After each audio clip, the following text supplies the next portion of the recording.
yeah, yeah.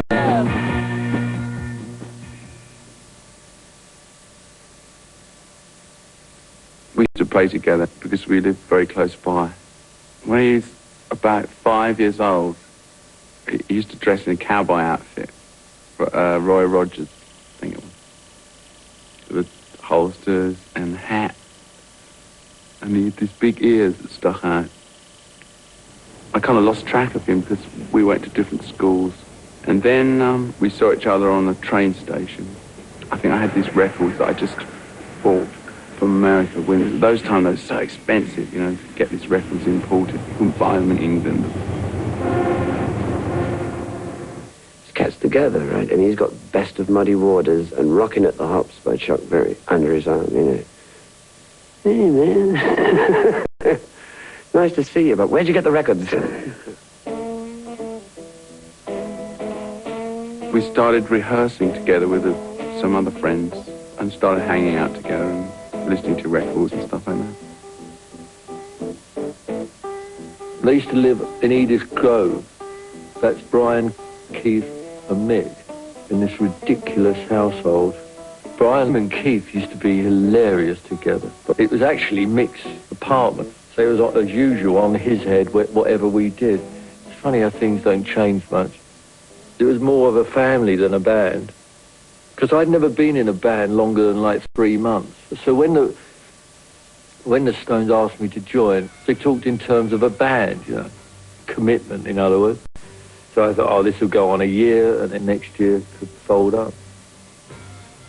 Well, when I first met them, the only people that would talk to me was Ian Stewart and Mick. Because I'd met Ian Stewart a week before. So I went up there with a couple of big amplifiers.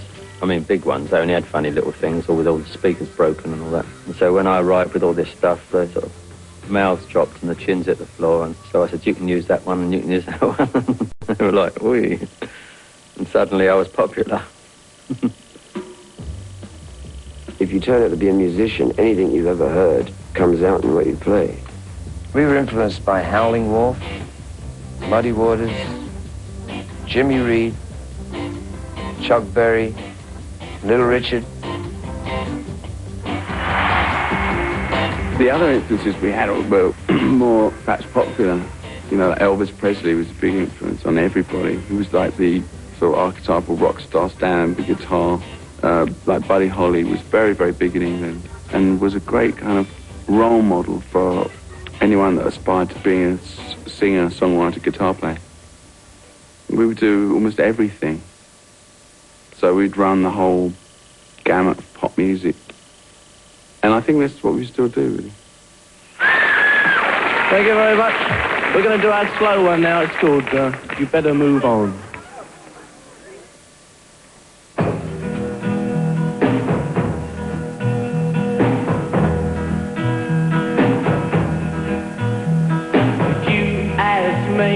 To give up the hand of the girl I love. You tell me I'm not the man she's worthy of. But who are you to tell her who to love? That's up to her. Yes, and the Lord above. You better move on. Yeah, you better move on. Brian, how long have you been with the Rolling Stones? Are you one of the original members? Yes, one of the original members. What were you doing before you joined? Well, just sort of bumming around waiting for something to happen, really. I had quite a few jobs and I was trying to get a band going, but it was unsuccessful until I met up with Mick and Keith, and then Where you went? That was a successful band. Well, can you think back to your first engagement? Where was that? Marquee, Oxford Street, London. We'd been there about a month, and slowly the crowds have been building. Some of the people started to get on chairs and tables, and people started getting on each other's shoulders because it was really packed in, and started to have quite a reaction, and then more and more people came. Ian Stewart was our piano player. He also would stand and play maracas and do things like that. Because it was Stu and Brian Jones that formed the band. but he was very ordinary, normal, dressed normal, hair normal, everything. He wasn't like us, so that when management came along, he was politely asked if he could become our road manager, which luckily for us he did. And he used to call us my little three-chord wonders. Or, come on, you little shower of shit, you're on. You know, when it was time to do the show. Andrew Oldham came in looking for a new group because he used to work as a publicist for the Beatles. And suddenly we were going to make a record. To make a record was, that was something, you know, nobody even talked about.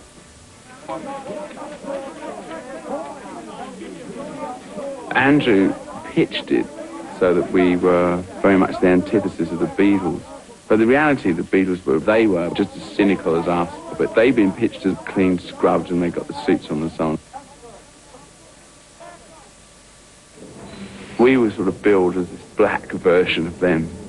And of course, when you look at the pictures now, I mean, you can see how really clean and sweet we really were. Andrew had this real talent for sort of making a splash and a fuss and centering attention on you, which would have taken us a lot longer probably if we hadn't have had someone like Andrew. And he was younger than any of us. So he had a very young and very, very irreverent attitude to the music business establishment.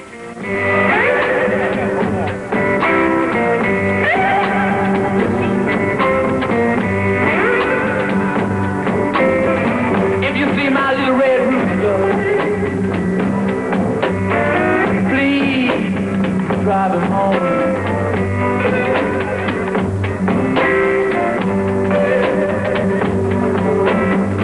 If you see my little red rooster, please drive him home.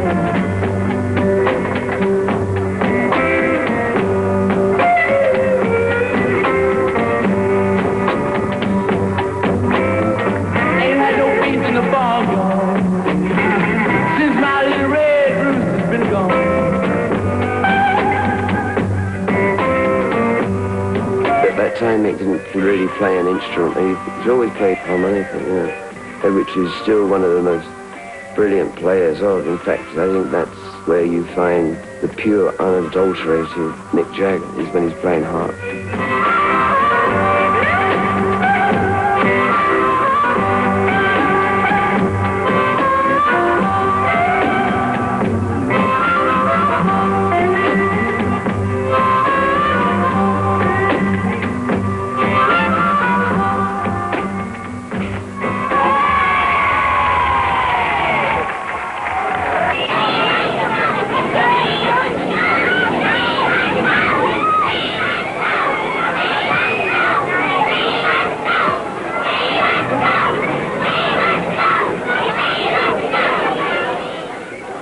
Provided the right thing at the right time. We come along with a very raw sort of music where everything was rather sweet. A new sort of tough element seemed to be growing up, and we provided a music that had the same sort of vitality, and we came along at the right time with the right thing. So it's just sort of, you know, happened. I said the joint was rocking, going round and round. Yeah, reeling and a rocking, while it creams and sound. Never stopped rocking till the moon went down. It sounded so sweet, I had to take me a chance. Rose out of my seat, I just had to dance. Started moving my feet, clapping my hands. I said the joint was rocking.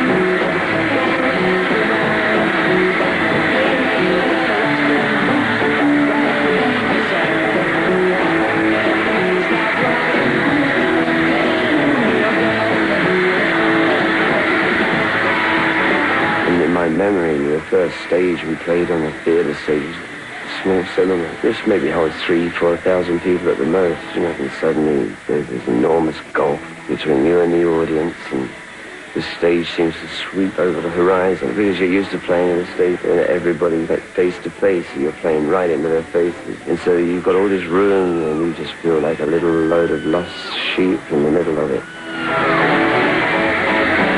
Who in particular do you like in the group? Mick Jagger. You like Mick Jagger, why? I don't know, I just like him. What about him do you like? You like his movement. His movement? Yeah. So what do you like about him? Everything. Everything. Well, what's everything? Everything. As kids would just tear you to bits, you know. Rip your hair out, tear your clothes, go mad, just jump on you and screaming. And as we ran out of the TV studios to the car, I mean, there was kids and all that, and the door was just ripped right off, and we went up the road with the door missing, and mayhem left behind. And then we were going from there to do the Richmond Jazz Festival, the second one. First one the year before, we were bottom of the bill for £30. And we were so successful that they put us top of the bill the next year and changed it to the Jazz and Blues Festival. It used to be called the Richmond Jazz Festival. It's suddenly become the Jazz and Blues Festival, and they put us top of the bill.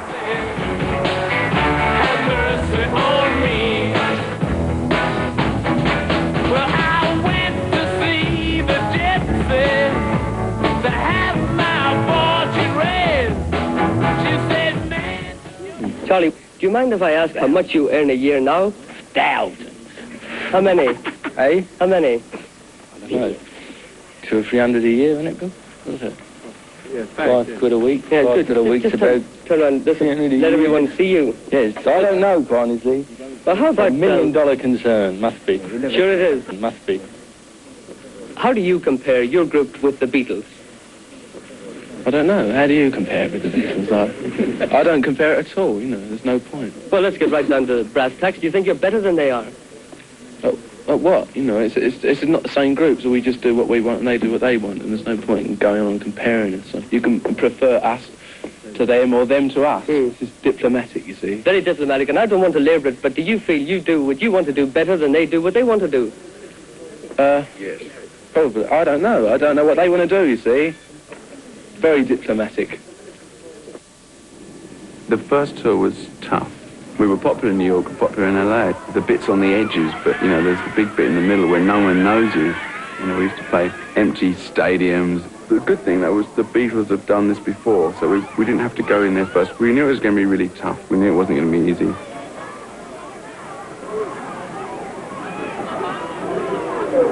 Hey, are you guys wearing wigs? You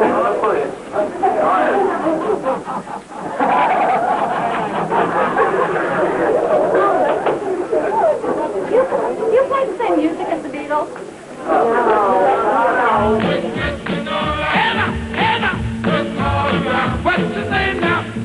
America then was very, very conservative in its attitudes.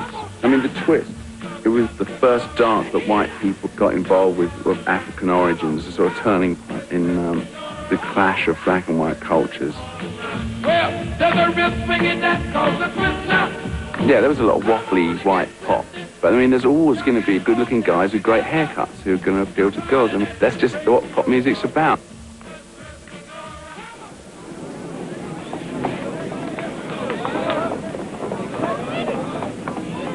Now, something for the youngsters. 5 singing boys from England who sold a lot of Albion. They're called the Rolling Stones. I've been rolled while I was stoned myself. So I don't know what they sing about, but here they are at. I don't want to be no slave. I don't want to work all day. I don't want you to be true. I just want to make love to you, baby. Love to you, baby. Love to you. Love to you. I can see by the way that you sit and walk. I can see by the way that you live and talk. I can know by the way that you treat your man. I can love you, baby, till the cry change. I don't want you to take my breath. I don't want you to take my bed. I don't want you to be true. I just wanna make love to you, baby. Love to you.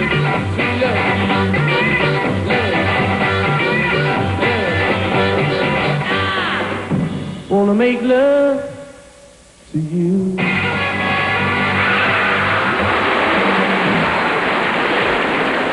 Rolling Stones, that'd be great. Well, I'm going to let you in on something. You know all these singing groups today, you're under the impression they have long hair. Not true at all. It's an optical illusion. They just have low foreheads and high eyebrows.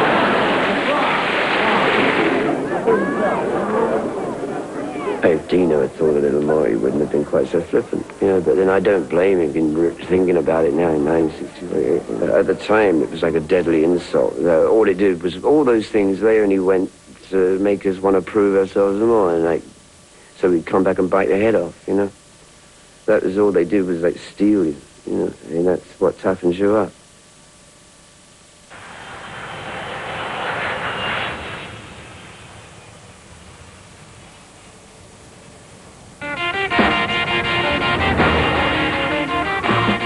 We arrived at the airport. There was about 200 kids. Sort of wrecked the place, trying to get hold of us. Police everywhere, helmets flying, and it was just the same as normal. Oh, great to be home again. Smash, wallop, bang, crash.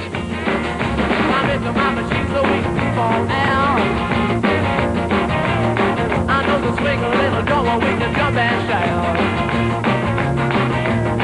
It's not too far back on the highway, not too long a ride. That was a place called the Kurhaus Theatre in Holland. It's a very nice sort of opera house sort of theatre. Tapestry on the walls, chandeliers, boxes, you know. And we went on there, played one song, and they just went nuts.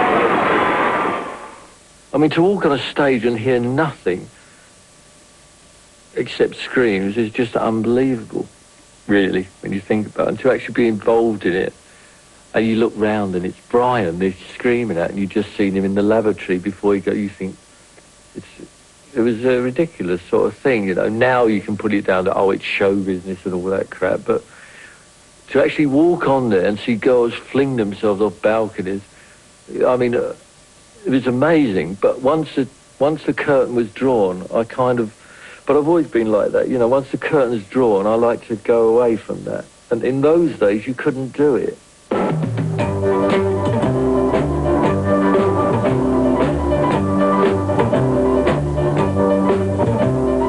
There's always that thing about all entertainers were supposed to show a good example. And so you were refused to eat in restaurants. You were turned out of pubs if you went in there for a drink. That silly garage incident in Romford was a typical example. And we stopped there just to use a bathroom. And I asked him, and he immediately got very uptight and said, there's no toilet, you can't use one. And so in the end, we went out of the garage, we went down the side road and just went up against the wall, you know? Next thing, we had a arrest, we had to go to court, and we were accused of urinating all over the forecourt of the garage, swearing, abuse and everything. And even the judge only fined us like £5 each or something silly, you know?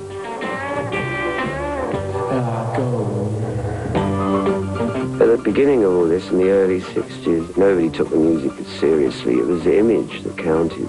They were very hit image and how to manipulate the press, you know, and dream up a few headlines.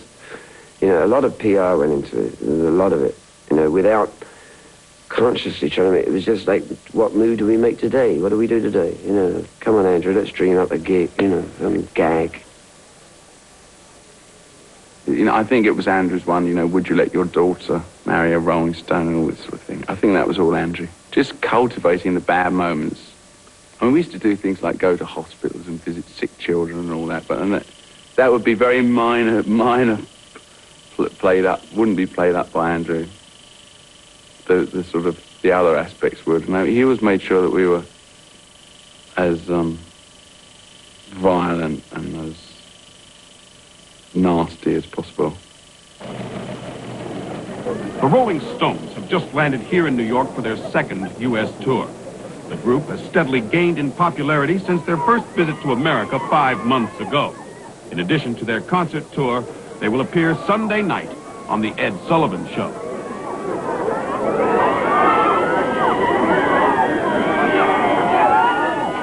America's the greatest country in the world to be popular in or whatever. It's on such a vast level over here.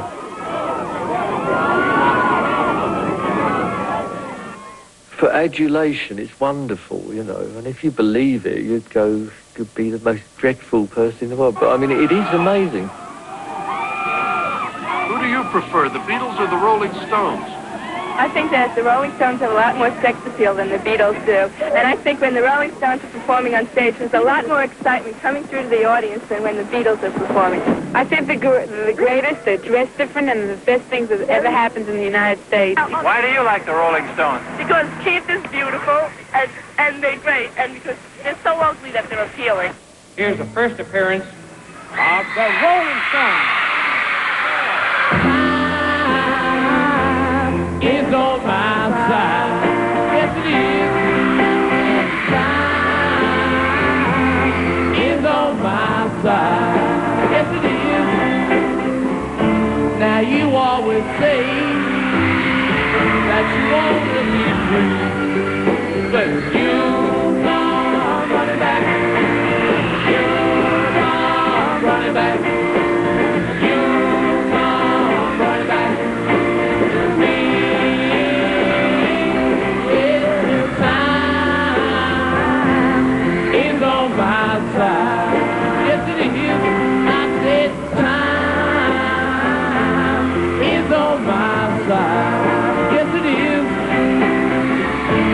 Searching for good times, but just wait and see. You come running back. You come running back. You come running back to me. It's time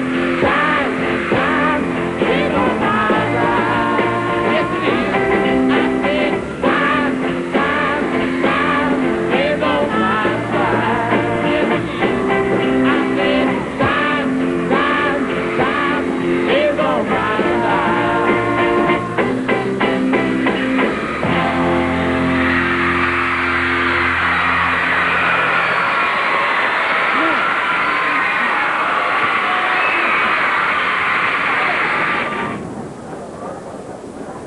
America is a fairyland, do you know what I mean? And once I get to the Astor Hotel, it becomes a blur on that very same day, because we just went berserk. First, cab to Harlem. I mean, to us it was like an honor to be allowed into this inner sanctum of soul. Baby, you know I love you, and all I want is you to just come on and hold me, hold me, hold me, hold me, please. Well, you've now been on your second tour of the United States for 2 weeks. How was it? 3 weeks, excuse me. 3 weeks, yes. It was very enjoyable. Most enjoyable, yes. Very successful, too. Well, now, that was not true of the first one, was it? Oh, no. But we only came over here on the first one so that we could get ourselves known, so to speak. And then when we went back, things started happening for us.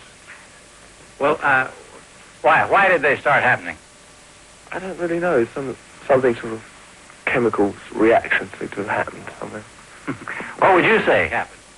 I really don't know, honestly. No, Press relationship seemed to be much better over it. Well, do you think that perhaps the general public started getting maybe a little bit tired of the Beatles and looked for something new? No, I don't know about that. What could you say to a thing like that? Yes, I suppose so, perhaps. You've been number 2, I believe, to the Beatles, but you're catching up fast, I'm told. In America, you mean? Yes. Probably. Yeah. What about in England? Well, we're number 1. You're number 1 in England? Yeah. We have been, for about 6 months. we were asked to do Shindig. Jack Good was from England, and he'd done really successful TV shows in England. And he asked us if we wanted any special guests on, so we asked if we could get Howlin' Wolf. Tell us something about him, Brian. Well, when we first started playing together, we started playing because we wanted to play rhythm and blues, and Howlin' Wolf was one of our greatest idols, and it's a great pleasure to find he's been booked on this show tonight. It really is a pleasure. Thanks for Howlin' Jack Wood. So I think it's about time you shut up and we had Howlin' Wolf on stage. Yeah, I agree.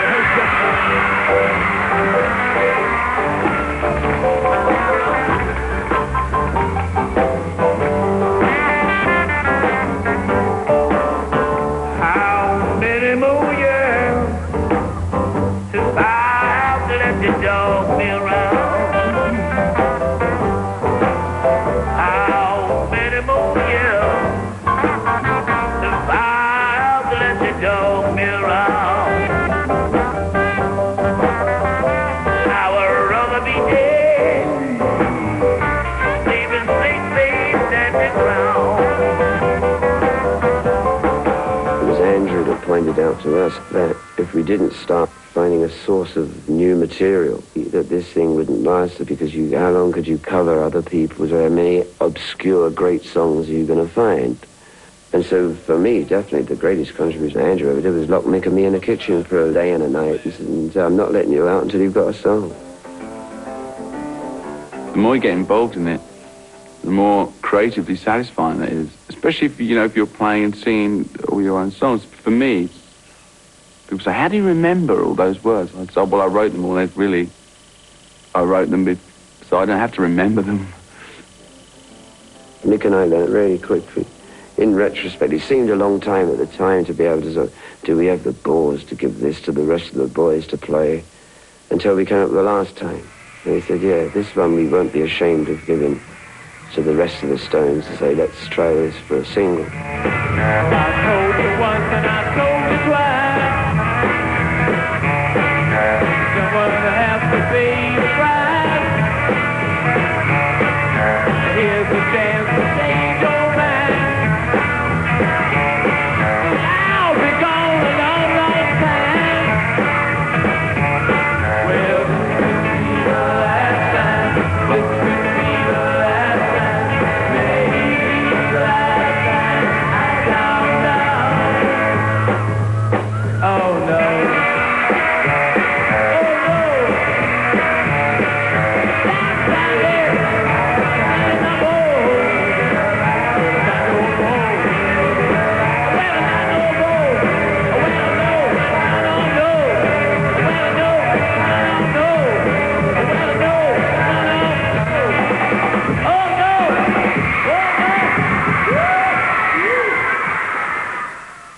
When it really took off was about the middle of the 60s, 65, and I think that there were 2 or 3 glorious years where it was just so exciting to be a part of it. I mean, you just couldn't help but have fun. If you went out on the King's Road on a Saturday afternoon, there was a sort of a shared feeling that you were in the right place at the right time.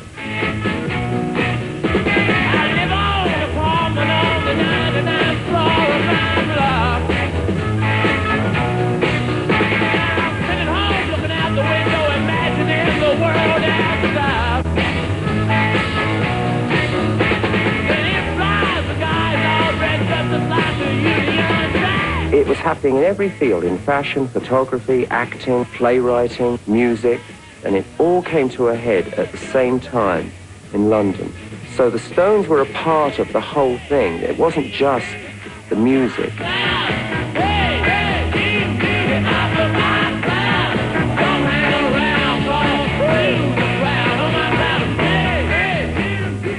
The Beatles kicked the doors open, re-zoomed in behind them and held it open.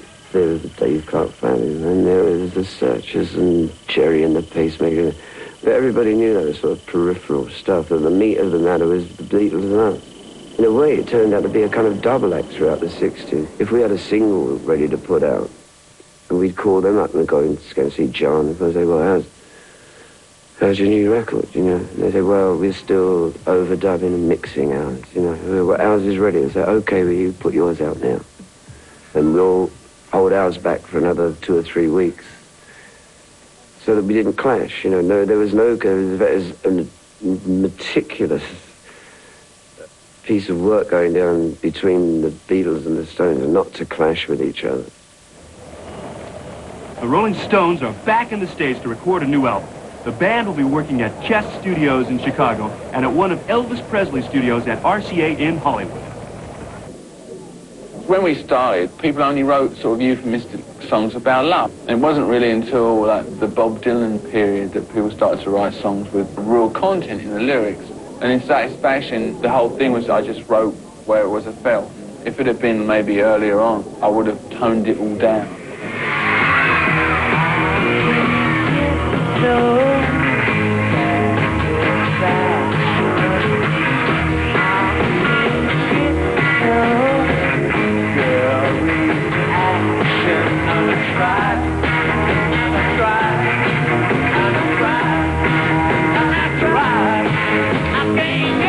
When they bleep things, it makes people always think it's worse than it is. Because you always try to think of what word they bleeped, and you always think of worse words than the words on there, trying to make some girl. What are you going to think it says? It certainly ain't make, is it?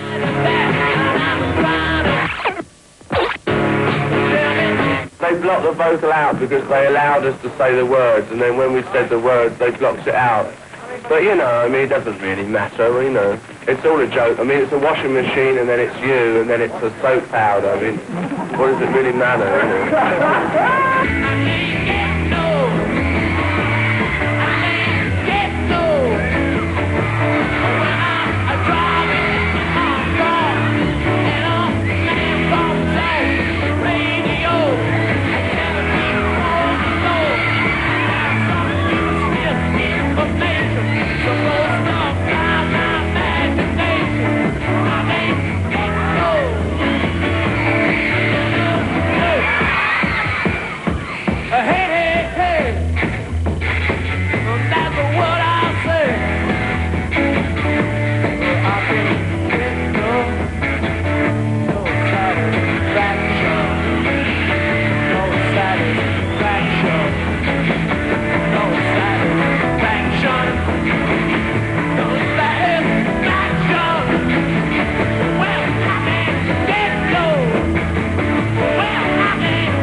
Are you any more satisfied now as far as your career? Do you mean sexually or philosophically? Both. Yeah, we're more satisfied now sexually. How about philosophically and financially? Financially dissatisfied, sexually satisfied, philosophically trying. Andrew got hold of Alan Klein and of course sold into us, that he was like going to do this and do that and make better deals, and we had a very bad record deal where we got, I don't know, 5 cents on a record or whatever. And Alan Klein said, well, that's not enough, I can go in and renegotiate, we're very big now and so on. What Andrew wanted to do was get out of the business of managing the Rolling Stones and being their record producer and being their song publisher. So Andrew sold his management share and all his interest to Alan Klein. Alan Klein's first big gig with the Stones was renew our contract. Yeah, and they get a better contract than the Beatles have got, which was purported to be the best record contract in the world. And all he wanted you to do is get yourself a pair of shades and just stand behind me in a row while I talk. We just stood there. He put the case in, so you're going to do this, you're going to do that, and they crumbled in front of our eyes. I mean, these hard-boiled English lawyers, he said, whatever you do, don't say a word, don't open your mouth. And we came out with the best record contract. So, I mean, that impresses the guy. He did a good job on it. Yeah, I got a cheque for £2,500 at the end of 1965. I thought that was, like, the biggest cheque I'd ever have. What's that, $7,000 that was in those days? I had a house on mortgage, a small house. I bought an MGB and I bought a Mercedes as well.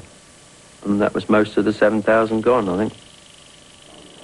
And how else would you have achieved any of this success with women or popularity with men or money or any of the flashy things that go with it, clothes and cars and expensive apartments and so on, at such an early age when the friends that you were brought up with were still struggling on the sort of bottom end of the ladder in a bank or something.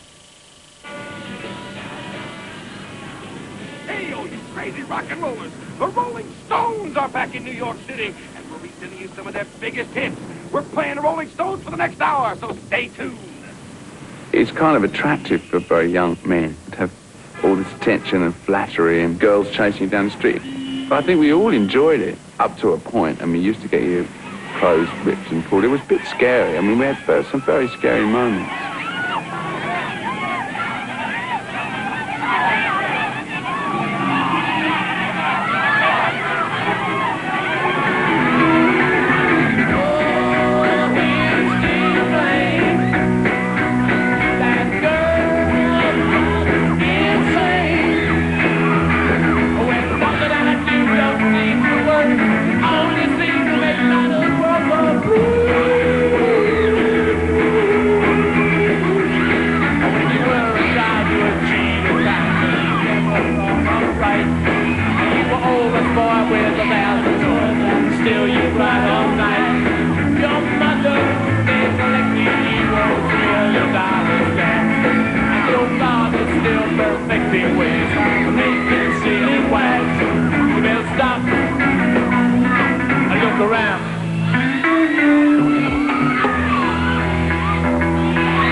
What we did for about 2 years was like learn how to run. The getaway was the only thing we worked upon all day. It was that how are we going to get out of it, because we know it's going to be a riot.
They forgot almost how to play, because in those days you had no PA systems. 3,000 chicks screaming their head off is much louder than the band.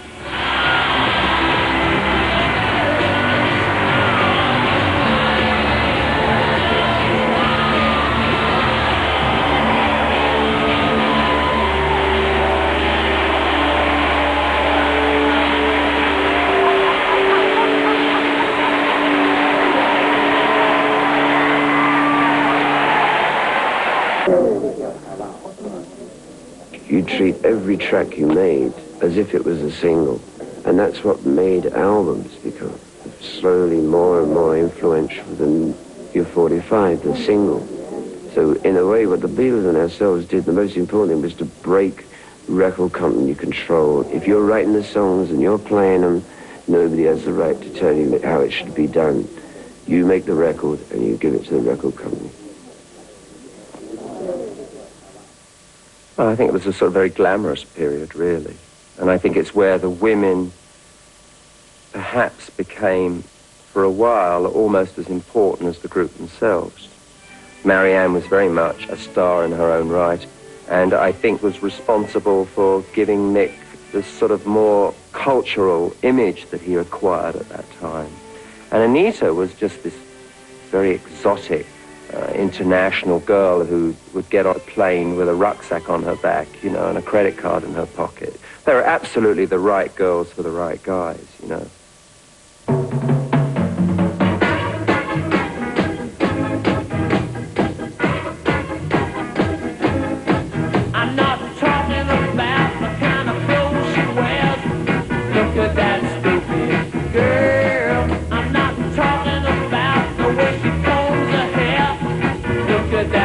stupid girl. The way she powders her nose, her vanity shows and it shows. She's the worst thing in this world. Well, look at that stupid girl. She purrs like a pussy cat. Then she turns around and kisses back. She's the sickest thing in this world. Look at that stupid girl.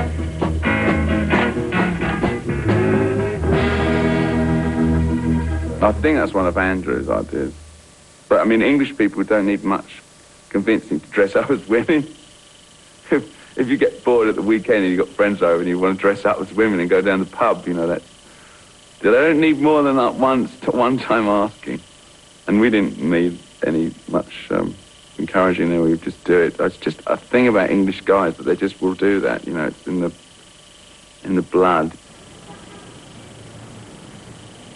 Now, before all of you enjoy hilarious Red Skelton, Louis Armstrong, Robert Goulet, the Rolling Stones,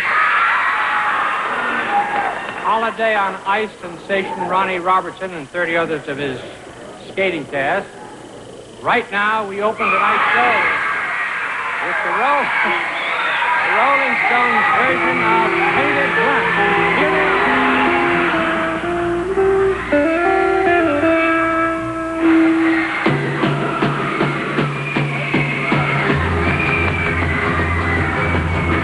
I see my red door and I want it painted black. No colors anymore, I want them to turn black. I see the girls walk by dressed in their summer clothes. I have to turn the head until my darkness goes. I see a line of cars and they're all painted black. With flowers and my love hope never to come back. I see people turn their heads and quickly look away. Like a newborn baby, it just happens every day. No more will my green seagull turn a deeper blue. I could not foresee this thing happening to you. Hard enough into the setting sun, my love will laugh with me before the morning comes. I see my red door and I want it painted black. No colors anymore, I want them to turn black. I see the girls walk by dressed in their summer clothes. Turn my head until my garden shows.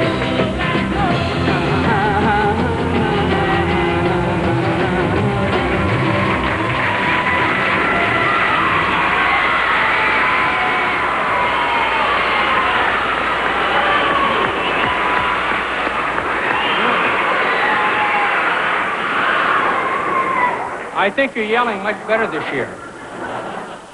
Something happened to me yesterday. He's not sure just what it was, or if it's against the law. Something. A national newspaper had tipped off the police to raid Keith Richards' house at West Wittering. In the house were found traces of cannabis resin and a pipe in which cannabis had been smoked. Evidence that an unnamed naked woman was sitting on a sofa with a rug around her was given in court today. Mick Jagger will face charges along with Robert Frazier, a London art gallery owner. There goes lunch for Fraser and Jagger in the cells. Prawn cocktail, roast lamb with mint sauce, fresh strawberries and cream, 21 and 6 for Jagger. Iced melon, salmon salad, fresh fruit, strawberries and cream, 22 and 6 for Fraser, and a half bottle of Beaujolais at 10 bob a head for each. Across town, Brian Jones faced charges for possession of drugs. Jones admitted that he had taken drugs in the past to a slight extent. Passing sentence, Mr. Reginald Seaton told Jones You occupy a position by which you have a large following of youth, and therefore it behoves you to set an example. I only served a few days, but I mean, the actual day when you say, okay, you're starting your 3-month sentence, you know, you'll mentally have to prepare yourself for the 3 months. Now it looks like a bit of a joke, but it was really serious, and, you know, your liberty was threatened. It became, I think in England, it was a huge social issue. It makes a great story for the press, and you get so hung up on this whole thing about defending yourself against the police and the news of the world that you forget about, you know, the music, and that really had to take second place for a long time. This whole period, the music kind of took second place. So it was a very difficult time for the band. We were very lucky because William Rees-Mogg was the editor of the Times newspaper, wrote this very, very authoritative editorial pointing out how sort of stupid the whole thing was and how much of it was a storm in a teacup. So we got out, and then on appeal, of course, they quashed the case. Following his recent drugs bust, we took Mick Jagger to a quiet location as requested. There, Jagger discussed his attitudes to the society he lives in. Obviously, we feel there are things wrong with society, but I haven't, until very recently, been into this kind of discussion at all, because I haven't really felt it's been my place. The influence that we have has been pushed upon us, especially during this drug thing, was once asked to make certain pronouncements on it, where this is really, all this kind of thing is really part of one's private life, you know? What are the qualities you think that your generation is going to bring forward? I don't really want to formulate a new code of living or code of morals or anything like that. Or I don't think anyone of this generation wants to. Everybody was having too good a time, I think. That's what it was. And the authorities decided then to come along and stamp on people. And everybody retreated to the privacy of their own homes. And the swinging London scene was finished then.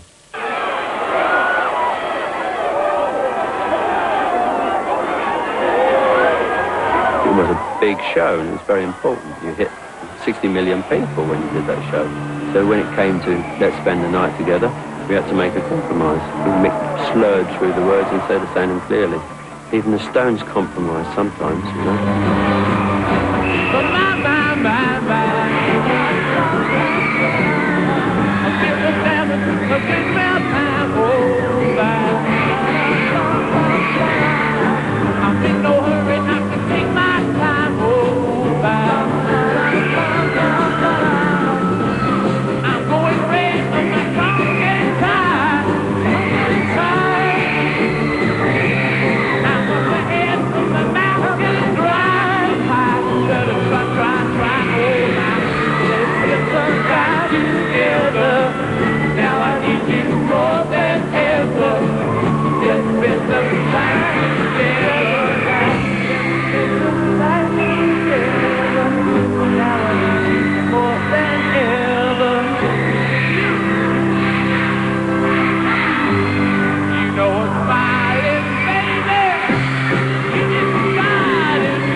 Just walked off the show, I suppose.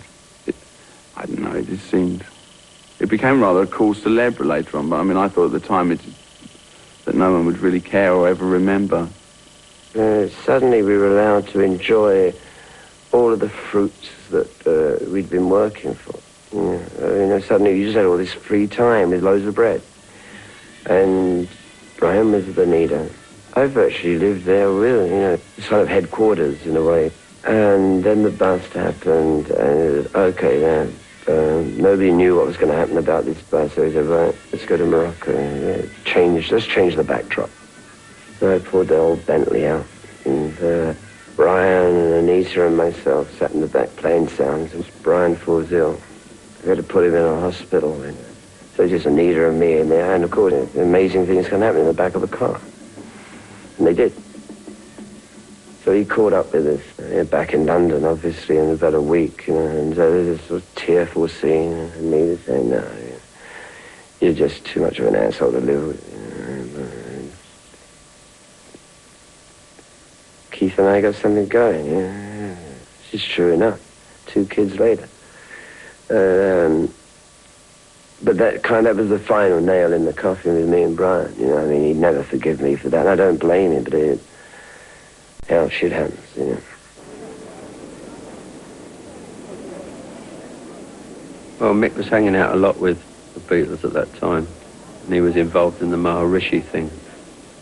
He did try to talk the band into doing it, but no one else was really interested, I don't think.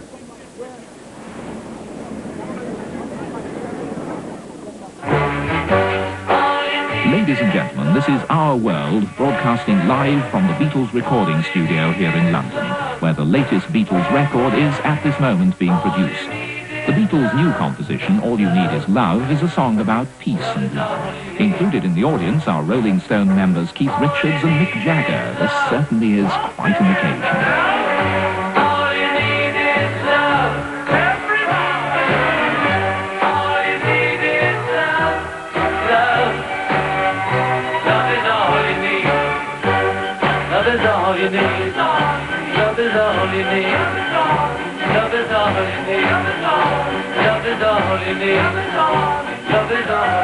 We obviously were influenced, and other bands were influenced by each other, you know, so yes, I'm sure there is a thread there. But you're talking about a year of drug problems and what people were taking, and that influenced their thinking as well. Stuff like acid and all that. So it was such a mess that year that it was very hard to get good songs together. And 2000 Light Years was great. I always loved that track.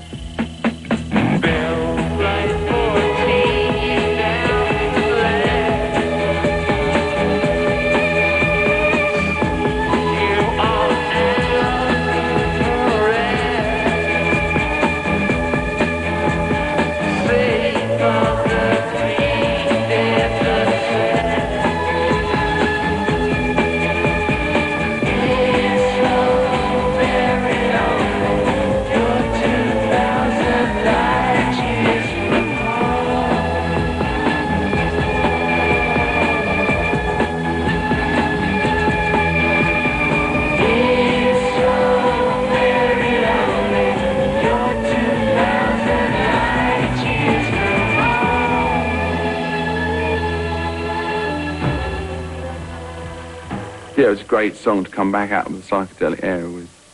And in a way, that Jumping That Place, Back to Your Roots, it's not really like anything we've done before. In a way, it started a different era.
Pretty wicked video, and then they started to attach this sort of demonic influence onto us, and some things you can't wriggle out of, you know. So, and then you start to find yourself playing up to it. Probably Sympathy for the Devil stuck us, labelled us with that one for a good 10 odd years, you know what I mean? Oh yeah, my buddy, old Lucifer, you know, hey, we're like this, you know. The evolution of the song is pretty well documented. It starts off very slow.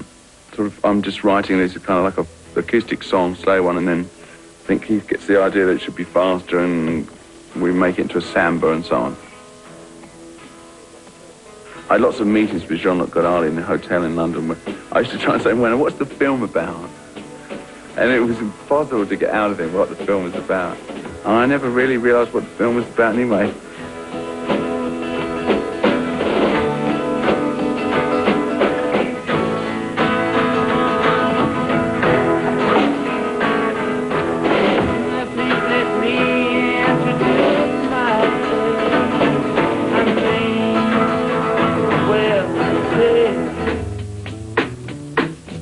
Around here for many a long, long year.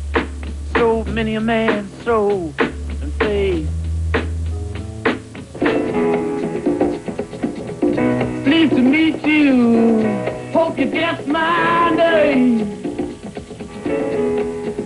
But what's puzzling you is the nature of my game. He was just gone. Well, he wouldn't turn up half the time. When he did turn up, he was not in any condition to do anything, to baby him. No, it was very sad. I think he liked drinking. I think he liked drugs. They weren't very good for him. I don't think they're good for anyone, but he wasn't strong enough mentally or physically to take any of it. And of course he did everything. Brian was one of those people that did everything to excess.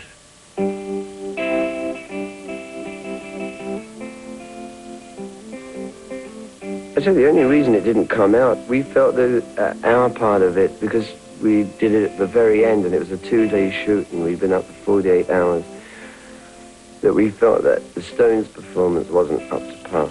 You know, but making it was incredibly interesting because, I'm playing bass with John Lennon and Eric's on guitar and your blues. I mean, it takes on a totally different meaning now. Some things get better with age, like me. I saw her today at the reception.